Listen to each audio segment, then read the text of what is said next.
महाराज। और जाए मेरे बाबा को संदेशा बता दे।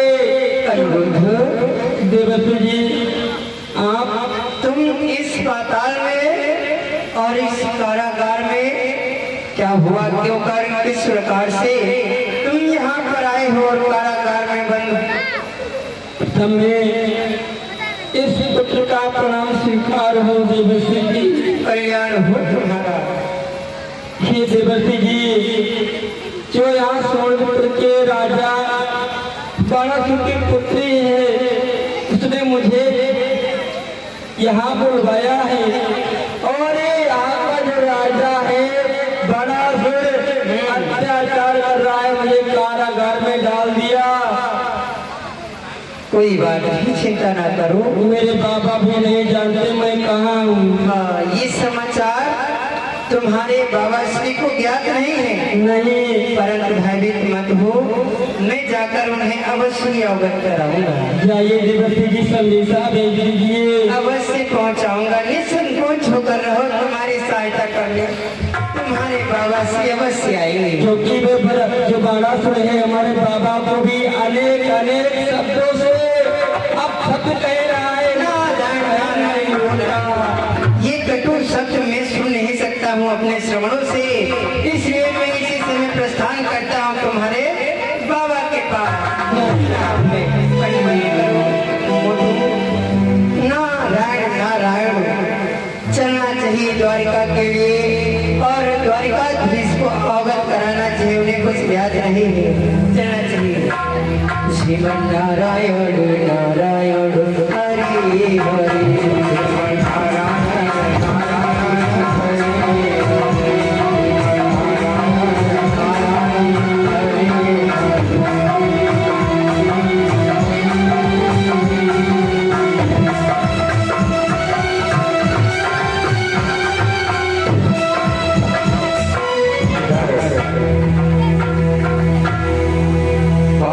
होकर वासुदेव जी अपने पौत्र को ढूंढ रहे होते हैं। भैया कहीं जाओ भैया, अभी पदम का पता नहीं लगा है, पता नहीं जाने कहाँ होगा। अभी देखते हैं जाओ भैया। नारायण नारायण, प्रणाम प्रभु। कल्याण हो तुम्हारा।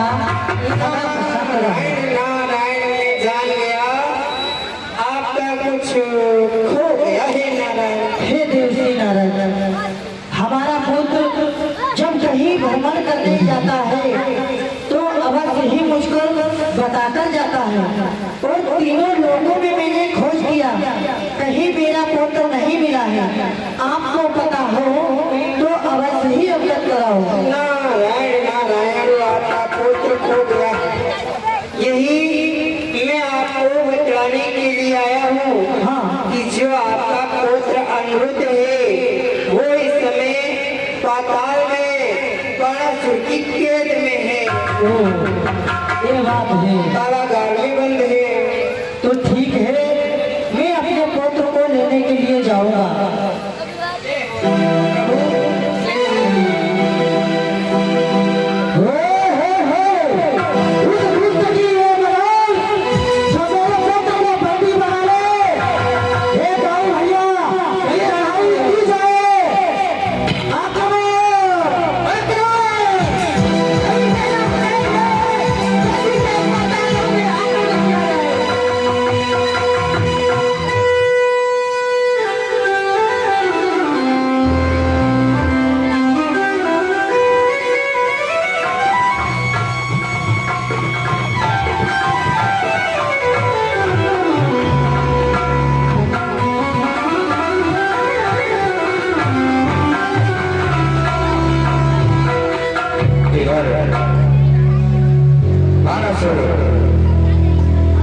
अपने महलों में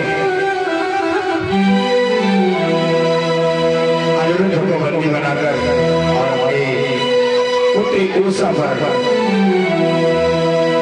अत्यंत हिम्मत के साथ बंदी बना लेता है। और इधर वासुदेव बाणासुर पर आक्रमण करने के लिए चल देते हैं।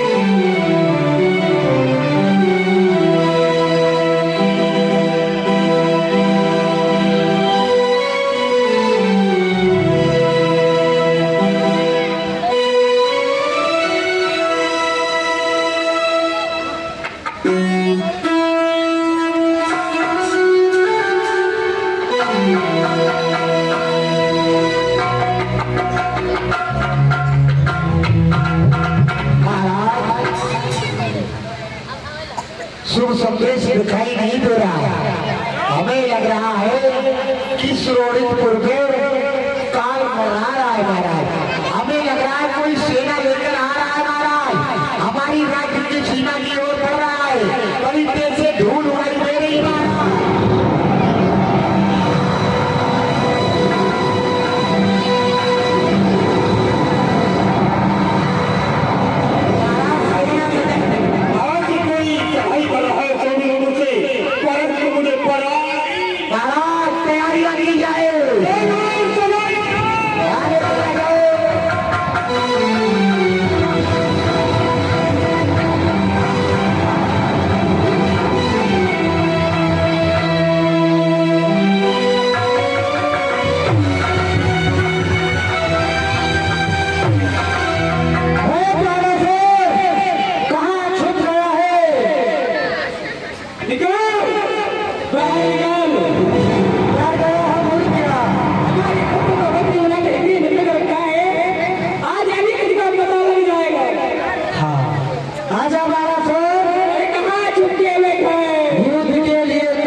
गलियों में दूध चुराने वाला और युद्ध करने आया है।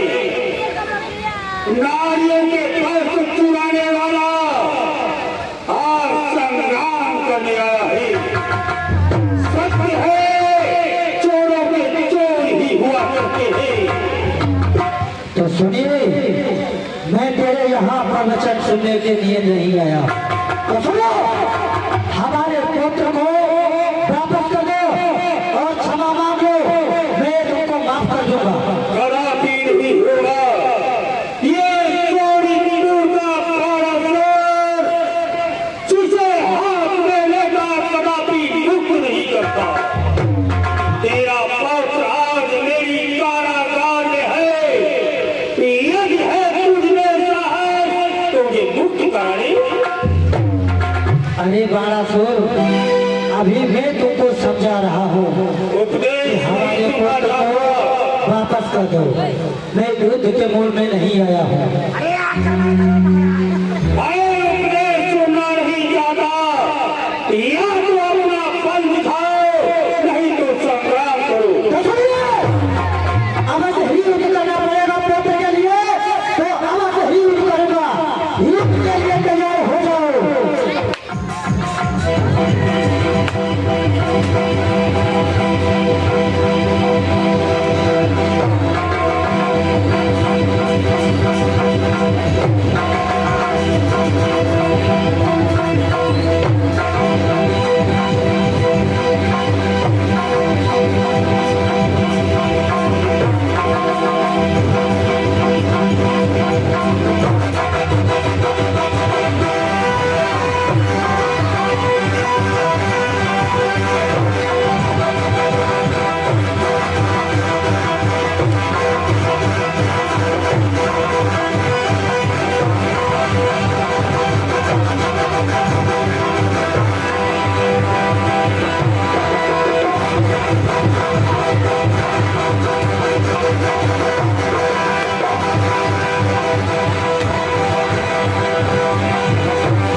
मांगते हैं, हमारे पुत्र को वापस कर दो। कड़ापीठ ही होगा, कड़ापीठ ही युद्ध होगा, युद्ध नहीं होगा तो युद्ध के लिए तैयार हो जाओ।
अचानक क्यों याद किया?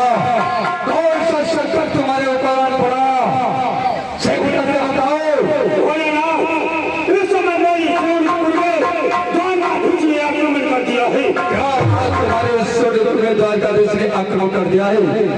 हाँ, क्या तुमने उससे युद्ध किया? तुम उससे विजय तो नहीं प्राप्त कर सकते हो।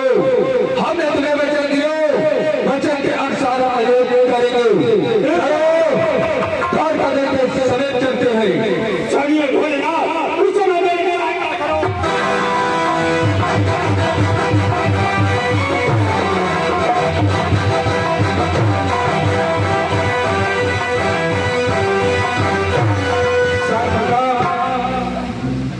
मैं हृदय से द्वारकाधीश को प्रणाम कर रहा हूँ।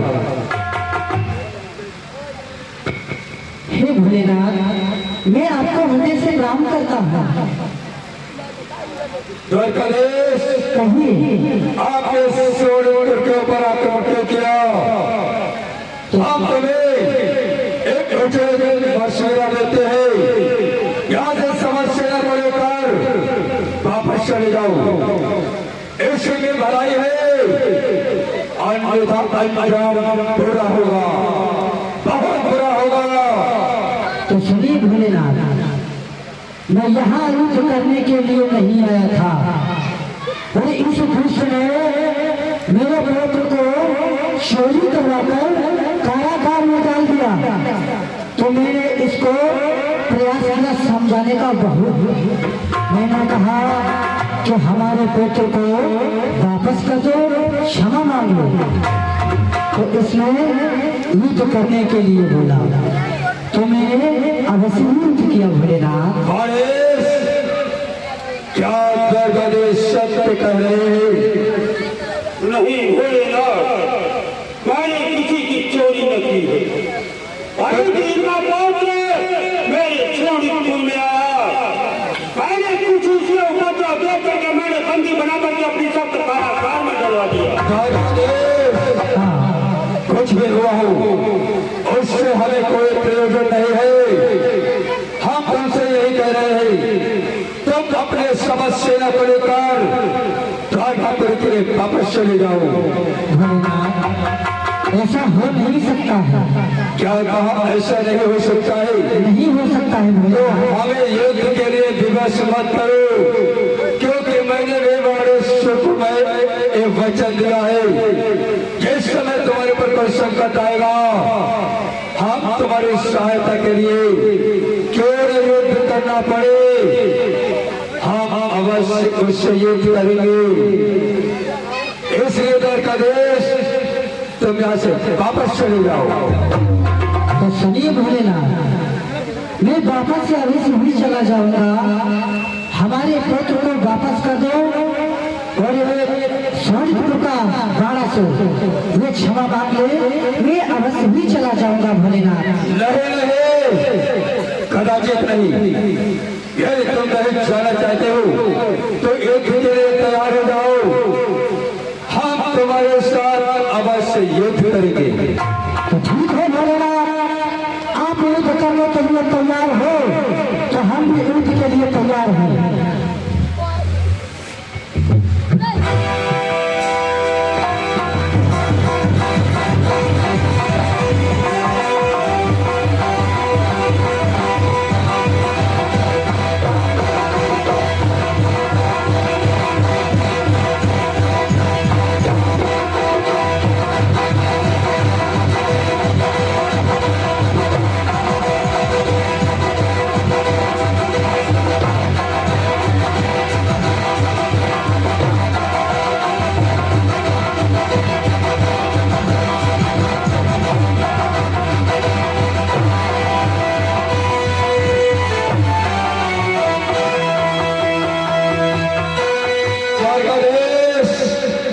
मैं पुनः आपको यही कह रहा हूँ, अब ये समस्या को लेकर राजापुर के लिए वापस चले जाओ। तो सुनिए भोलेनाथ, युद्ध तो अवश्य ही कर जाऊंगा और अपने पुत्र को अवश्य ही वापस लेकर जाऊंगा। ठीक है, ये तुम्हारी इच्छा है तो एक जारी रखो। अवश्य।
इस समय मैं कहाँ हूँ? इस समय प्रभु तुम भोलेनाथ की गोद में हो।